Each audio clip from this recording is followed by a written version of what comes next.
Sir, over the last 3 weeks I've brought to the attention of the Taoiseach, the Minister for Health, the Chief Executive of the HSE and the Minister for Defence the scandal where existing frontline therapy staff, occupational therapists, physiotherapists, speech therapists, etc., whose intervention can make a real difference to children's progression within our education system, are sitting in back offices making phone calls as contact tracers, asking people if they've been to the pub. I want these staff returned immediately to the vital role that they play in supporting children. Deputy, I can get into a more substantive question perhaps in the second part to my answer. But I might just say, Chairwoman, if we can link this question possibly with question number 9, which I also believe belongs to Deputy Naughton and is exactly the same question, if that's if you're amenable to that. 9 isn't yours? Okay, well, that was my understanding. Normally it's the Minister's choice, but they're priority questions. Yeah, so no, I've no difficulty just to save the Deputy repeating himself. I'm here anyway, so just to point that out. Just to say in relation to your question specifically about HSE therapists, what we have done to first of all, we can understand from the HSE's position, particularly with COVID and the accelerating pandemic, that they had no option at that particular time. And I'm not defending them, but I understand why they had to take therapists and use them in terms of tackling COVID and contact tracing. So what we did is we asked the NCSE to directly recruit therapists. And that's what we're going to be doing. And recruitment is now underway, and it's going to be extremely necessary in terms, as I mentioned earlier on, the school inclusion model, which we already have had an interim evaluation for, and I will get the final evaluation at the end of the year. And it has been a great success for the children, and it has demonstrated, and I'm glad you asked about it, because it's going to be such a revolutionary part of looking after children with special needs. We have shown that it's increased their listening skills, it's increased their confidence, and I really think that the Irish model that we have here will be the envy of many in the world when we get to roll it out, and I'm determined to do that over the next number of years. So I can reassure you, Deputy, that all therapists are now being recruited directly from the NCSE, so that we're not in a position where we have to rely on the HSE. Minister, can I welcome that, and I think that's a very positive development to be commended in relation to that. However, for James that started school in September of 2018, who was referred by the early intervention team to the Galway Roscommon ASD service in Athenry and placed on a 4-year waiting list for occupational therapy and speech and language therapy, that announcement won't have an impact in relation to him. His access to these vital supports is now being delayed for a further 12 months because therapists are doing contact tracing. As a result, James will be in 3rd class before he accesses these supports, which will help him to fully participate in school. This has a devastating impact on James and 1,048 other children on this particular waiting list in these 2 counties alone. But it also impacts on the education of up to 136,000 pupils across County Roscommon and County Galway who are sitting in those classes with those children. And Minister, that does not lead to effective integration. So yes, that is welcome, but we need to address the HSE problem as well. My understanding is, or I hope that I adequately answered the question related to the HSE issue. Obviously, the Minister for Disability will deal with access to services in terms of the HSE. My particular remit is in relation to the school environment and in relation to making sure that we have adequate therapists recruited for the school inclusion model. So it's a complementary service to the HSE. It's not in lieu of, or it doesn't substitute it. But one thing I think is important in your substantive question, which was actually about special places or special classes, the NCSE forecasting is something that is really, really important, and they plan the establishment of special classes and special school places, just to mention the young girl that you mentioned there, on an ongoing basis at a local and national level.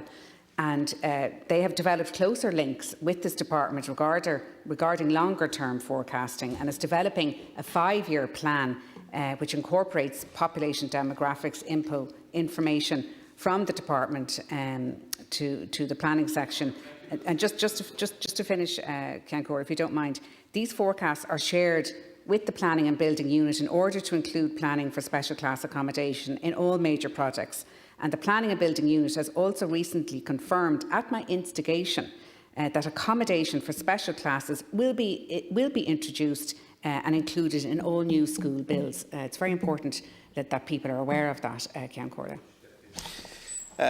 Minister, I welcome your reply, and the difficulty is you're correct. Your particular remit is in relation to the education system. The Disability Minister is in charge of another aspect of it. And what is happening here is that this issue is being passed from Billy to Jack.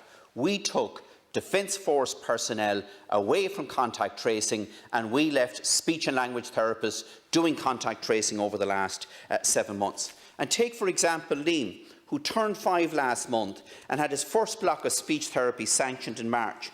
He hasn't had any sessions before he started school in September. And as Liam wasn't sanctioned a special needs assistant in his school, his older sister must translate for him in school. These issues have come across because speech therapists are doing contact tracing and no one has replaced them over the last 7 months.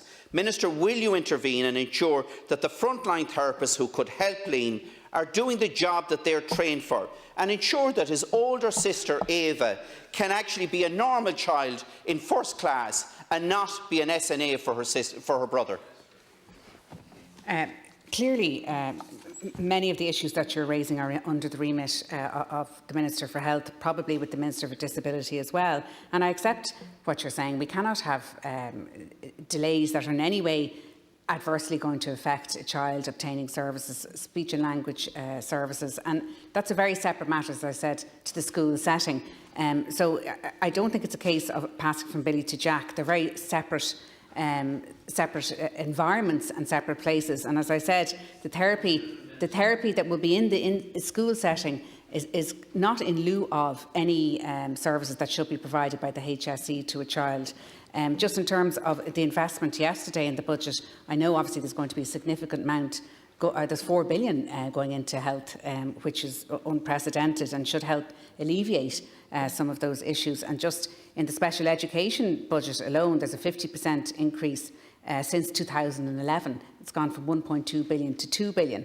And the SNAs, for example, and you mentioned about SNAs, there's a 60% increase since 2011. So, and we've now 18,000 SNAs. So we've made huge progress, but obviously there is an awful lot more that we need to do. Thank you. Ciancora, this is a similar question to the one I asked earlier, so the Minister doesn't need to repeat the answer. But, Minister, as I pointed out, I'll hold on to me a minute, Ciancora. I pointed out how the lack of access to speech therapists is having a direct impact on education, not just to the children with a learning disability, but with children in those classes as well. And I want to know, Minister, what is the government going to do to ensure that speech therapists are taken away from contact tracing and are going back doing their work?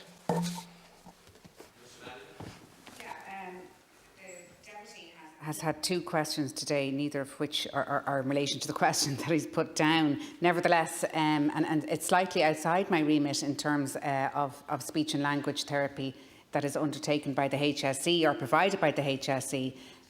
Nevertheless, within the school inclusion model that we have undertaken a pilot project in 150 schools, and we now have received investment to be able to run that out in 200 schools. We will be using speech and language therapists, and there is recruitment underway, and also occupational therapists, crisis and behaviour specialists as well. And it will really revolutionise the school setting for children with special needs.